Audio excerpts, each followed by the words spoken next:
পাত্তা নাই, ও এইভাবে চালিয়ে দিতে চাইছে। কিন্তু একবার ইমামকে জিজ্ঞাসা করে না, হুজুর এত বছর ধরে যে নামাজ পড়ছি, নামাজের মশলাটা একটু বলে দিন, নামাজের নিয়ম কানুন বলে দিন, 3 রাকাত ছুটে গেলে কি করতে হবে, 2 রাকাত ছুটে গেলে কি করতে হবে, এগুলো কেউ জানার জিজ্ঞাসা করে না। হুজুরকে জিজ্ঞাসা করছে কি, বলে হুজুর বিটির বিয়ে দিব তো বক্স বলছেন জোরে বাজার যাবে না, তো আস্তে বাজালে তো হবে। ওই প্রশ্ন করছে, হুজুর আস্তে বাজালে হবে না?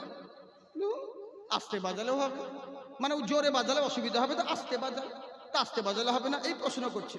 বলে কেন হুজুর? হুজুর বলছে না ভাই নিষেধ করছি, আমি অনুরোধ করছি, বিয়ের জিনিস নবীর সুন্নত, এরকম কাজ করিও না। তাহলে বেধর্মীরা তোমার মধ্যে তফাৎ কি থাকলো, কেন গান বাজাবা, গান বাজিয়ে তোমার লাভটা কি হবে? বলে হুজুর ছেলে পিলের ব্যাপার, বুঝতে পারছেন, বলছি তো শুনছে না। একটাই তো দিন, বিয়ের দিন আনন্দ করবে না তো কি করবে? একটাই বোন, বিয়ের দিনে আনন্দ করবে না তো কি করবে? হ্যাঁ, তাহলে তোমার বাপ মরবে সেদিনে আনন্দ করিও, ও তো একটা দিন, তোমার বাপকে রোজ রোজ